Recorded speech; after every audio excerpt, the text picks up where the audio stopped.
hair is a mess, my coffee is giving me jitters, and my life is falling apart, but what's new? Aloha everybody, welcome back to my disaster of a YouTube channel. I'm continuing my series of finding the perfect SPF, and today we are talking about the Cera-Ve Ultra Light Moisturizing Lotion SPF 30. Price for this sunscreen retails around $13.59 for 1.7 fluid ounces, and it comes out to about $8 an ounce.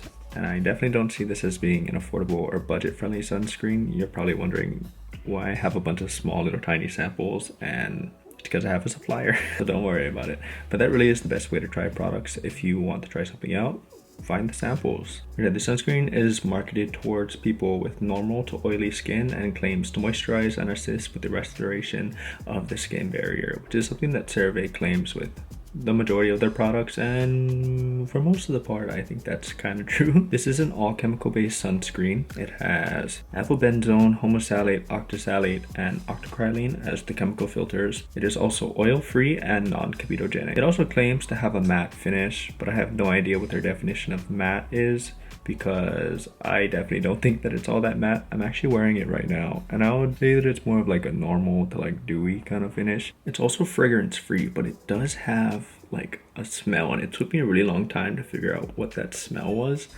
and it smells like the car wash. If you've ever been in the, you probably have been in the car wash, like the way that like the soap smells, it smells like the car wash. It took me days to figure that out. I was trying to figure out, what does this sunscreen smell like? But yeah, look at that. Boom, gone. It was super fast, but I definitely wouldn't say that it's matte. And it does a little bit of redding, but we'll talk about that after. Application of the sunscreen is actually great. I love the way that it feels on the skin. It feels weightless, blends in clear, quickly, and very easily. I didn't experience any kind of burning or stinging with this sunscreen, but as you can see, there is a little bit of redness, usually from any kind of chemical filters that I use.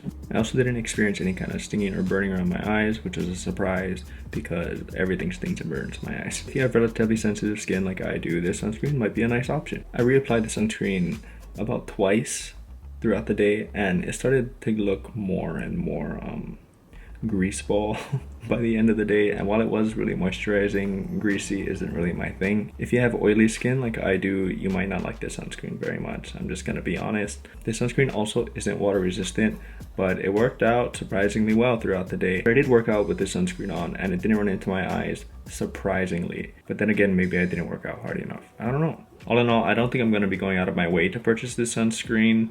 I can see it being really useful for certain occasions, like if you're not going outside, or if you work indoors, or if you're just having a chill day. But I personally prefer higher SPFs with water resistance. That's just because I live in a hot, humid, and sunny environment, and to me it just doesn't really make sense to not wear something that's water resistant, because you kind of sweat every day whether you want to or not here. I'm definitely going to use the rest of these samples. It didn't break me out at all. And there was some slight reddening of the skin, but that happens anytime I use any solely chemical-based sunscreen, and it usually goes away. My skin is just sensitive. Look, I literally just scratched my skin and it's turning red over there. Great. I do think that people with normal to dry skin would really appreciate this sunscreen, but if you don't like shiny, you might want to skip it. As always, I'll have this product linked in the description below if you want to go and check it out, because I think it's pretty good. I just have so many sunscreens that I still have to use. I don't see it being essential in my routine. I hope this was helpful for you. What sunscreens have you been using? What are your holy grails? Let us know in the comments below. And as always, stay safe and stay blessed. Ahui ho.